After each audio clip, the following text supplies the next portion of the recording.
Vous savez le genre de vidéo que tout le monde fait en janvier? Je lis les favoris des autres booktubers? Moi, je vous fais ça right now. Allô, c'est Karine de Mon Coin Lecture et c'est aujourd'hui qu'on va déterminer si les booktubers anglophones ont bon goût. Si vous me suivez depuis un petit bout, vous savez que plus tôt dans l'année, j'avais fait une longue vidéo qui était tellement longue à monter où je vous présentais toute une liste de booktubers avec leurs favoris, puis qu'est-ce que je voudrais peut-être lire, puis qu'est-ce que finalement j'allais lire. Tu sais, au départ, là, je pense que j'avais mis 40 personnes. Je devrais me connaître pourtant. Je devrais me connaître. Quand même, parce que des fois, je fais ce que j'ai dit que je ferais. J'ai fait 2 parties à cette série de vidéos, c'est-à-dire une première vidéo où je lisais les favoris des booktubers québécois et une autre où je lisais quelques favoris de booktubers français et de booktubers belges.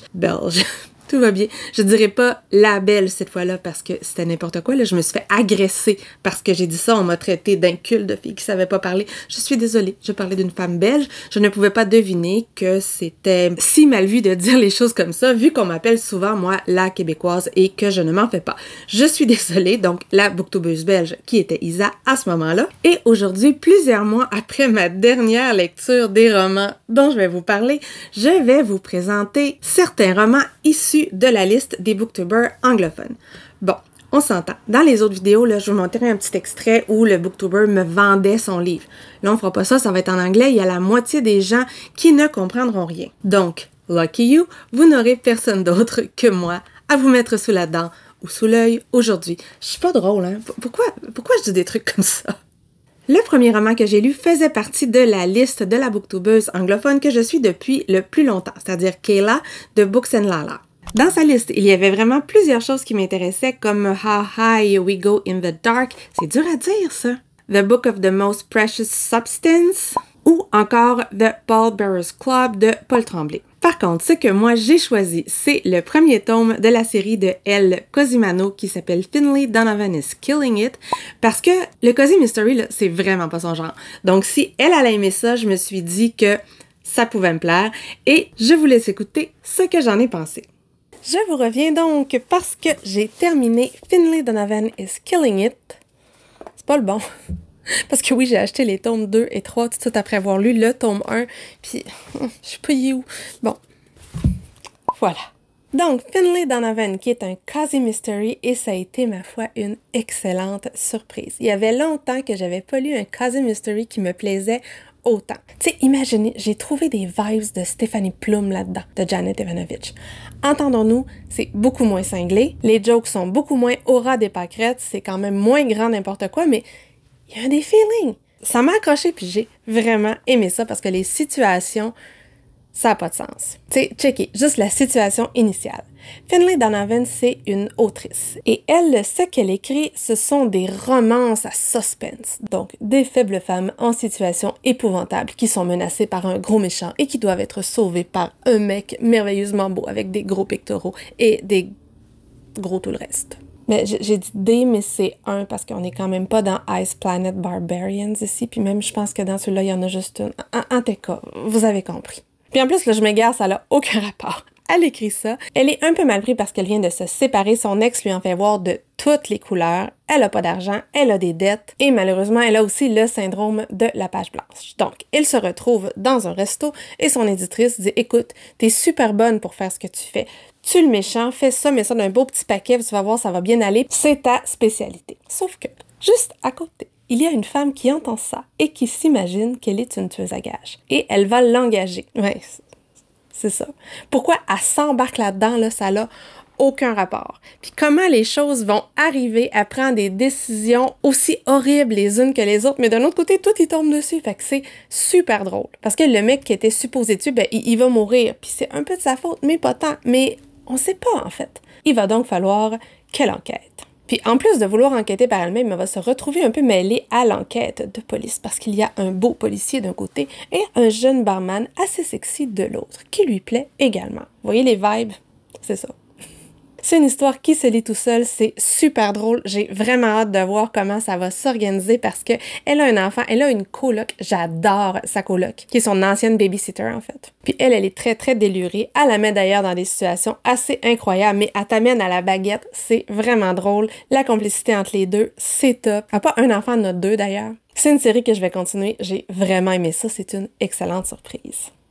Deuxième booktubers que j'avais sélectionné, il s'agit de Janani de This Story Ain't Over. Comme Kayla, elle est canadienne et dans ses favoris que je n'avais pas lu, il y avait Six Crimson Cranes, 7 Days in June, Know My Name de Chanel Miller, An American Marriage et son top 1, c'est celui que j'ai choisi, il s'agissait de Kekeyi de Vaishnavi Patel. Elle m'avait convaincue de lire ce roman-là parce qu'elle en avait parlé toute l'année. Il s'agit d'une réécriture, mais d'une réécriture de sa culture d'origine. Elle est originaire d'Asie du Sud.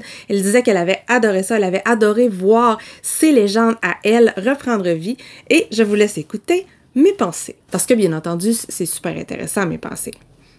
De quoi ça parle? Est-ce que vous avez déjà entendu parler du Ramayana? Là, je le prononce certainement encore une fois super mal, mais c'est un conte, une légende, un mythe, je sais pas vraiment comment l'appeler, qui est hindou. Et entre autres, les royaumes dont on parle là-dedans, c'est l'actuel Sri Lanka puis l'actuel nord de l'Inde. On est un petit peu dans ce coin-là. Au début du roman, l'autrice nous raconte que quand elle était petite, ses grands-mamans lui racontaient toujours plein d'histoires, dont cette histoire-là. Et elle s'est souvent questionnée par rapport au personnage de Kekeyi, qui est la méchante belle-mère en fait. Donc on a droit à une réécriture genre l'histoire de la méchante belle-mère. Sauf que c'est pas la méchante belle-mère de Cendrillon, c'est la méchante belle-mère de Rama. Ça faisait longtemps que j'avais pas lu de réécriture parce que j'étais tannée de lire des réécritures toujours des mêmes choses. À date, ça commence très très bien. Je vais éternuer. Ah, les allergies ces temps-ci, c'est l'enfer. En plus, ma collègue, elle a mis le parfum auquel je suis allergique.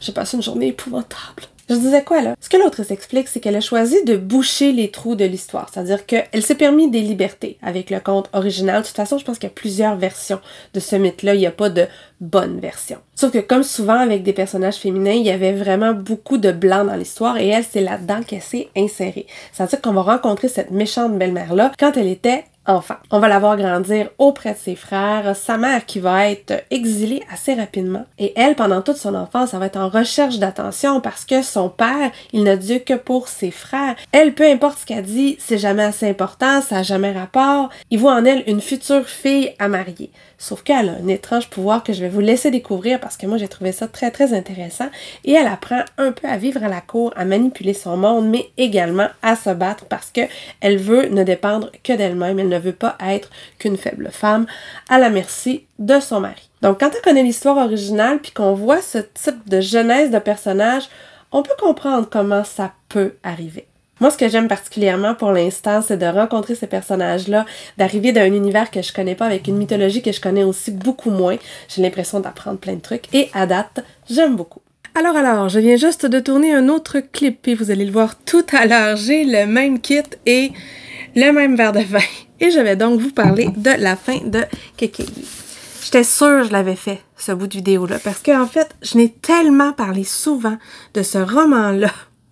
J'ai l'impression que je radote. Je n'ai parlé dans mon book haul, je n'ai parlé dans mon bilan du mois de la fantaisie, je n'ai parlé chez Séverine. Bref, je me répète tellement, puis je me rappelle même plus ce que je vous ai raconté la première fois que j'en ai parlé, ni même où j'en étais. Donc, on va faire ça short and sweet parce que j'haïs ça radoter.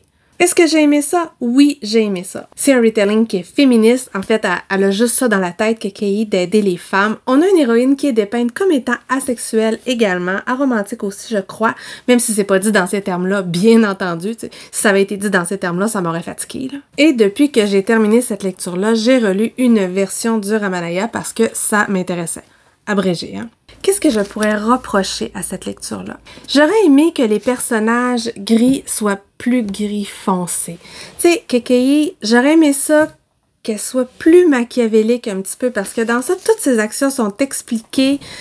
Elle est un peu trop bonne, même si au départ, elle sert de son pouvoir pour influencer et tout ça. J'aurais aimé ça qu'elle soit un peu moins bonne fille que ça. Du coup, ce qui aurait pu être génial a été pour moi seulement très bien. J'ai failli tout faire tomber, mais c'était pas le verre de vin, ça va. Mais quand même, si cette mythologie-là, si cette histoire-là vous intéresse, je le recommande. Vous allez passer un bon moment, on s'ennuie pas, et ça change des légendes habituelles que l'on réécrit.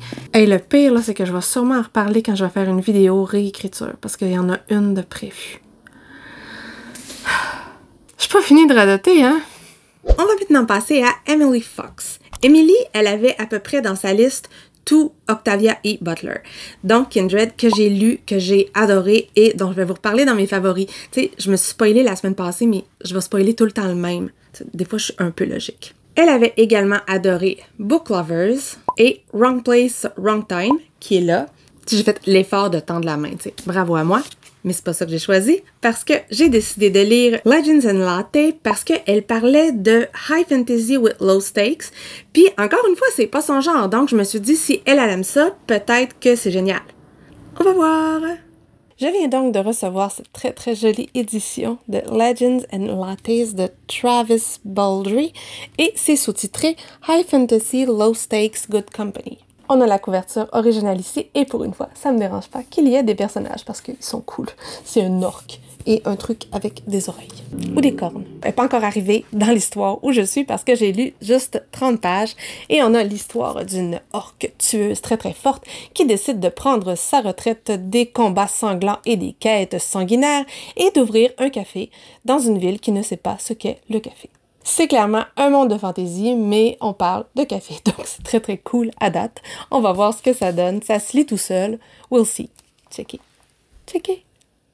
On se retrouve donc ce soir avec mon petit verre de vin pour vous parler de Legends and Lattes parce que je suis rendue à peu près à la moitié. Ouais, je lis dans celui-là alors que l'autre fois je vous ai montré celui-là et je me tanne pas de faire sortir l'arc-en-ciel. J'aime trop. En fait, je savais pas lequel acheter parce que j'adore cette couverture-là, mais j'adore ce jaspage-là de chez Fairy Loot. Donc, j'ai pris les deux, ce qui est con parce que finalement, je pense que j'aime juste moyen.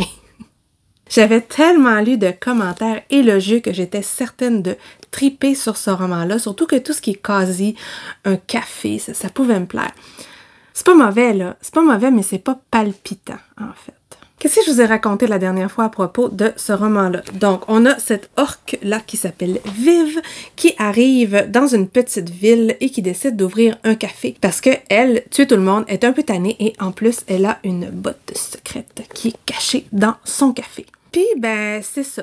Il semble avoir quelqu'un qui veut lui faire payer un truc pour de la protection. J'ai l'impression que ses anciens amis sont pas tous si fins pis il y en a qui vont y causer du trouble. Mais en fait, il se passe rien. Mais ça a l'air que c'est ça qui est cool, mais ça me dérange pas habituellement quand il se passe rien. Mais je sais pas pourquoi, là, on dirait que c'est underwhelming. Tu sais, on a la description du café qu'elle va bâtir pratiquement à partir de rien. Certes, elle a plein d'argent, mais quand même, elle va se faire un café super cosy. Elle va trouver quelqu'un de génial qui va lui faire des pâtisseries, mais savez-vous ce qui m'a vraiment déçue? En fait, les pâtisseries qu'il fait, là, j'aurais aimé ça qu'elles soient imaginées. Mais là, c'est tous des trucs qu'on connaît, genre des brioches à la cannelle. Tu sais, c'est pas original. Des croissants au chocolat. Par contre, j'aime bien le fait qu'il retourne la modernité avec les trucs des gnomes. La version de l'air climatisé, c'est quand même un peu drôle, ou du ventilateur, en tout cas. Ça, j'aime bien ça. Mais en gros, ben, il se passe pas grand-chose. Puis à date, je pensais qu'il y aurait une romance entre les deux, là, ça a pas l'air d'aller vers ça pantoute, mais bon, je suis à la moitié, peut-être que ça va y aller plus tard, là, mais... En tout cas, j'avoue que je m'ennuie un peu, je vous dirais. Pour trouver des romans étranges et un peu weird, je vais souvent fouiner chez Katie Colson, et dans sa liste de favoris, il y avait plusieurs choses que j'avais quand même déjà repérées. Entre autres, il y avait Slewfoot, The Man Who Died Twice, Tender is the Flesh, Notes on an Execution, mais finalement, j'avais choisi de lire The Last House on Needless Street de Catriona Ward, parce qu'elle disait que c'était bizarre. Il est où d'ailleurs, lui? Eh mon Dieu, c'est pas gagné. Il est là. C'est donc ce livre-là, je l'ai lu. En effet, il est bizarre, mais je vous laisse écouter ce que j'en avais pensé sur le coup. Et une chance que j'ai décidé de venir filmer un clip ce soir parce que je viens de réaliser que mon ordi de boulot est là et que je l'aurais clairement oublié et que si j'avais pas eu la grande idée de venir filmer ce soir, je me serais ramassée demain, pas d'ordinateur à job, donc pas d'ordi à l'hôpital, ça veut dire que j'aurais été d'une efficacité redoutable. Ça aurait été fabuleux. Le livre qui a ainsi sauvé ma journée de demain, c'est The Last House on Needless Street de Catriona Ward. Et que c'est bizarre, ce truc-là. Mais tu sais, bizarre pas rien qu'un peu, là. En fait, j'ai une quarantaine de pages de lus et sincèrement, j'aurais beaucoup de difficulté à vous dire de quoi ça parle. Il y a quelques narrateurs, dont un chat. Mais est-ce que c'est vraiment un chat? Je ne sais trop. Bref, on a Ted, qui semble être un adulte, soit avec un problème de santé mentale, donc clairement un problème de santé mentale, mais il y a de quoi, là, il est clairement pas toujours tout là dans sa tête, et clairement aussi pas toujours tout seul. Il y a sa mystérieuse fille, il y a une autre narratrice qui a vu sa petite sœur disparaître des années auparavant. Il faudrait que j'arrête de transférer ce livre de main, mais là, ça pourrait être tout et n'importe quoi. Je sais pas du tout où ça s'en va, ça a l'air weird à souhait, donc ça me plaît beaucoup. J'ai terminé The Last House on Needless Street et là, j'ai dû couper les 3/4 des clips que j'avais tournés avant. En fait, une bonne partie du premier, puis tout le deuxième. En fait, vous ne le verrez pas le deuxième clip parce que, imaginez-vous que je parlais de certaines de mes hypothèses. On dirait que ça va être ça. Ah, ça va clairement être un truc comme ça, mais là, on va voir comment ça va être fait. Mais en fait, là, c'était exactement ça. Donc, si je vous mets ces clips-là, vous allez connaître toute l'histoire. Comme ça a l'air que c'est vraiment pas tout le monde qui avait tout vu venir à ce point-là, ben, je voudrais pas vous gâcher le livre. Même si j'avais vu venir beaucoup de choses, c'est un roman que j'ai beaucoup aimé. Le thème est intéressant, l'atmosphère est réussie, et comme je le disais dans mes précédents updates, là, au début, même jusqu'au milieu, ça pourrait aller n'importe où. Ça donne que mes hypothèses étaient les bonnes, mais ça aurait pu être n'importe quoi. Les 3-4 points de vue qu'on suit sont intéressants, on se questionne sur tous les personnages, l'ambiance, elle est pesante. Bref, je comprends que ce roman ait pu être un 5 étoiles pour beaucoup de personnes, mais je comprends aussi que d'autres aient détesté. Moi, je suis entre les deux, mais je trouve que c'était bien fait. Je trouve que la fin traîne un petit peu en longueur, mais on va très très loin dans les méandres de l'esprit humain. Tout le foreshadowing est très très bien fait, je trouve. Et c'est une autrice que je vais certainement suivre. J'ai également choisi quelque chose de la liste de Maya Core. En fait, je l'avais surtout choisi parce qu'elle avait adoré The Princess Bride. Et non, je ne vous ferai pas, encore une fois, mon imitation d'Inigo Montoya. Je l'ai faite une fois, c'est assez, mais je me retiens pas exemple. Dans les romans avec lesquels j'ai hésité, il y avait Anxious People, I'm Glad My Mom Died et The Pallbearers Club, mais finalement j'ai opté pour un truc complètement weird également qui s'appelait Fina et je vous laisse avec mes élucubrations. Genre, c'est un faux Ikea où les gens disparaissent. C'est impossible de pas être tenté par ça.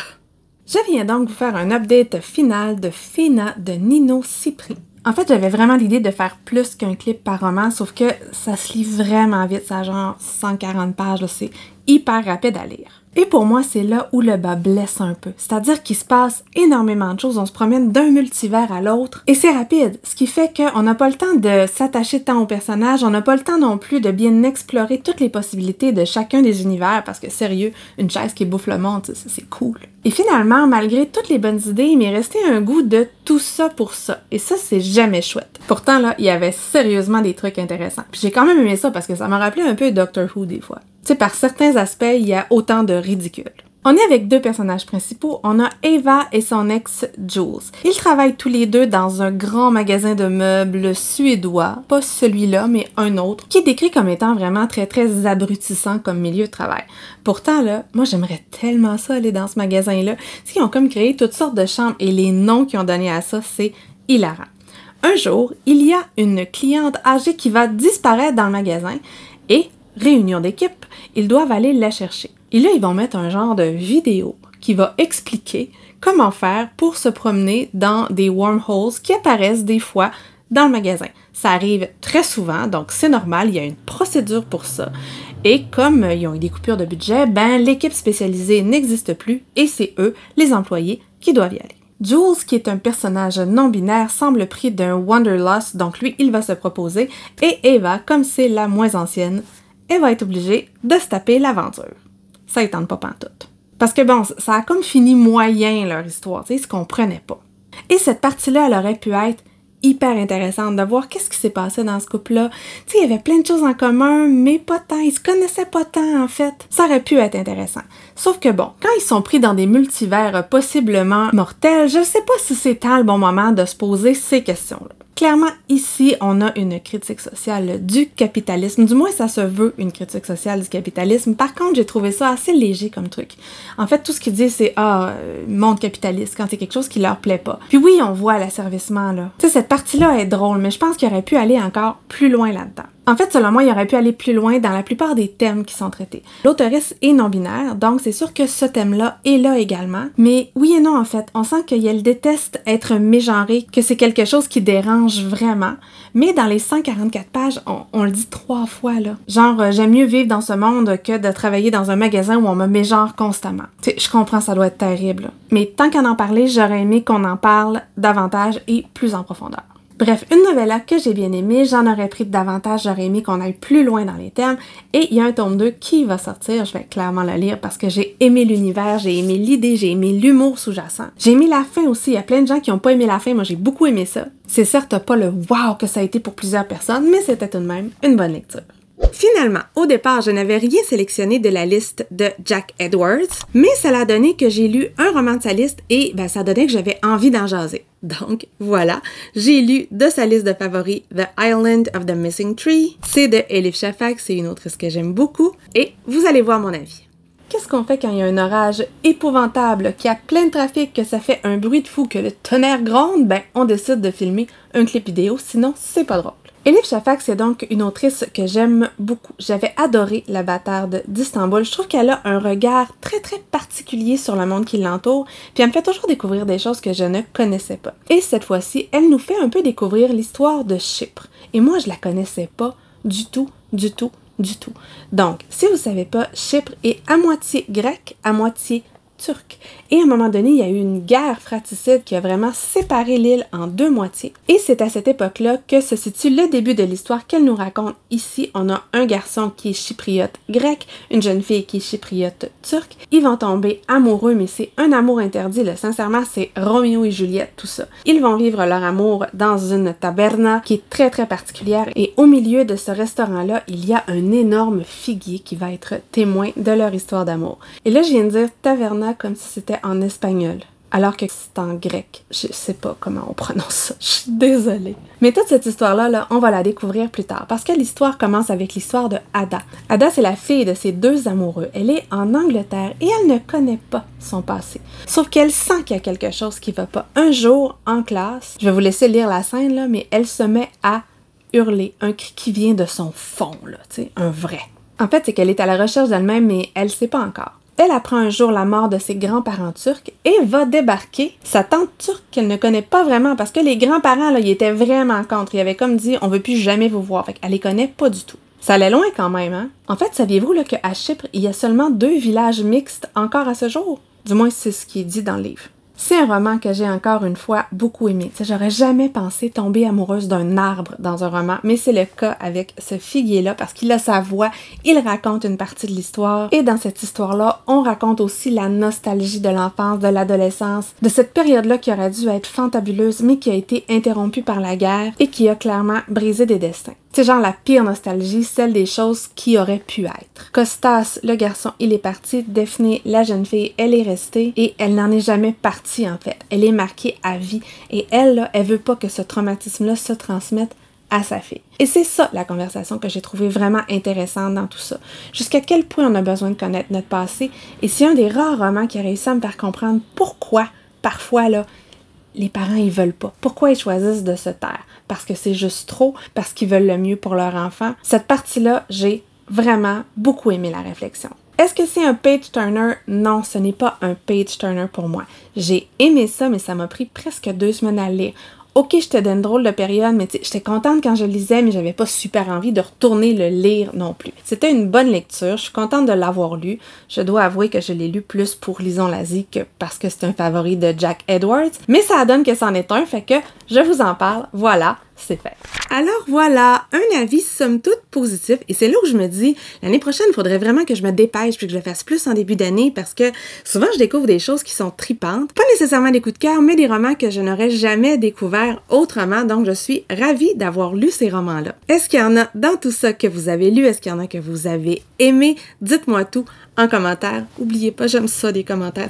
Je suis sur les réseaux sociaux pour placoter de livres. Je sais, je le dis à chaque fois, mais tu fais pas ça pour les vues, je fais ça pour jaser. Fait que c'est ça, dites-moi tout. Si vous êtes encore là, vous pouvez me mettre des petits drapeaux de pays qui parlent anglais. Genre les États-Unis, l'Angleterre, le Canada, ce que vous voulez. Comme d'habitude, si vous avez aimé la vidéo, vous pouvez faire un like, vous pouvez la partager ou, soyons fous, vous abonner à ma chaîne si mon contenu vous intéresse. Sur ce, je vous souhaite une bonne fin de journée, de bonnes lectures et à la prochaine!